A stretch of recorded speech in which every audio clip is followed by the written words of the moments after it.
Hi, it's Jen with thebayhome.com, and today I wanted to talk to you about just the little curveballs our ninth baby threw at us.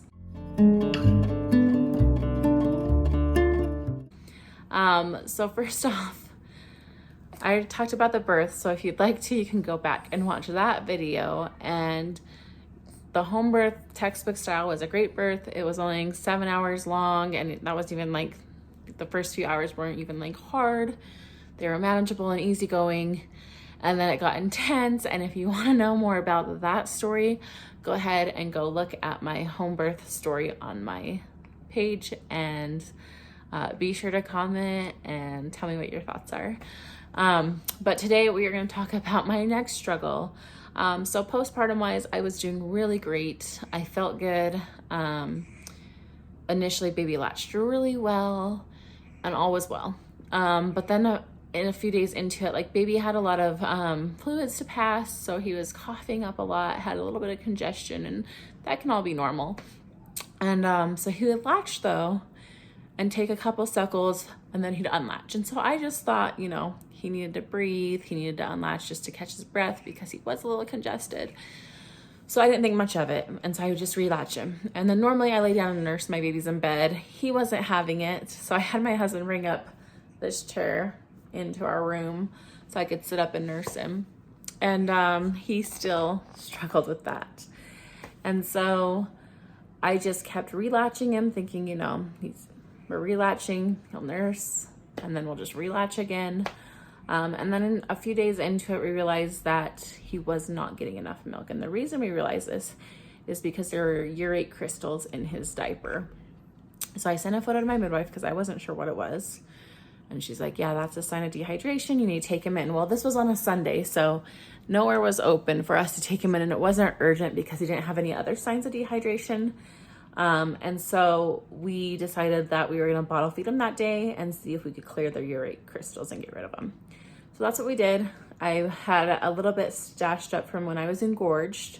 I had pumped off a little bit, and we ended up giving him bottles, and I was trying to pump, but I didn't really know what I was doing, honestly, because I've never really had to pump. I usually just nurse my babies on the breast, and I just don't like pumping. So I never usually have like a huge stash in the freezer or anything. So he pretty much went through my little bit of a freezer stash on Sunday. And then Monday morning we were starting to run out. And so my husband ran to the store and got formula. And then we started giving him that. And it was just really like an emotional roller coaster because I didn't know what was going on. I knew it wasn't a milk supply issue because I had plenty of milk to start with, but it was becoming a milk supply issue because I couldn't keep up with pumping and giving him enough breast milk. So it was very exhausting and draining. And I just want to say, like, I know formula is fine. It feeds babies great. But it is hard when you've breastfed all of your babies and your expectation is to breastfeed your baby and it's not working. And it becomes a struggle and you're just emotional and postpartum. And so it was difficult, and just not knowing why this isn't working, like what's going on, you know? So then I had an appointment with my midwife, and she was able to verify that she thought he had a tongue tie. And so we made an appointment with some specialists, and we got in the next day. And sure enough, the consultant said that she believes he has a tongue tie, a lip tie, and then the cheek ones as well. And so we scheduled to have him get those revised. And I'm feeling a lot better now knowing we have answers. My midwife was amazing too. So the day that she saw me, I had told her just everything that was going on, and I cried. And so she was amazing and reached out to her clients and just said, hey, I have a mom in need of donor milk. And so she brought me tons of breast milk, and I'm just so grateful for her, for all of her clients, like, just because this is the first time we've ever been in this situation, and just the overwhelming feeling of just, you know, when I did start giving him the formula, he started throwing it all up. So that was really frustrating because I'm like, oh, it's not sitting in his stomach well. You know, with the breast milk, he wasn't doing that. And so it was just such a blessing to receive donor milk, and I am forever grateful for just her doing that and just the kindness of everyone who donated. And then the specialist that we met with, she was amazing, just because I told her, like, I've never really pumped. I've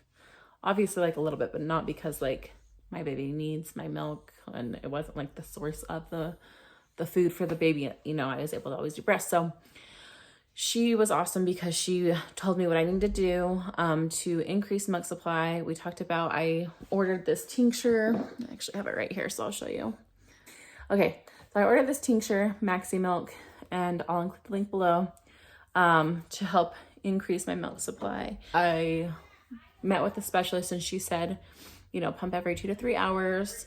She also taught me about power pumping, which you do for 3 days in a row, and you pump for an hour. Well, you dedicate an hour. So you do 20 minutes on, 10 minutes off, and then you do 10 minutes on, 10 minutes off, and then 10 minutes on. And that's supposed to also like increase and up your supply. If it's gonna do it, it will in 3 days. She talked to me about bottle feeding and how I can more effectively and efficiently feed him. And then that should also help with like his gassiness and his spitting up and stuff. So it was super encouraging just to know that, you know, this facility specializes in this, and they offer a lot of extra support. And so we are having his appointment this upcoming week. So I will definitely do an update video. I appreciate just your thoughts and your prayers, because I know his recovery might be a little rough. And so hopefully it will go smooth and we can get through it and get him back to the breast. So please pray for us, and I appreciate you watching. Let me know in the comments if you've had tongue-tied kids or cheek ties or lip ties or any of that stuff.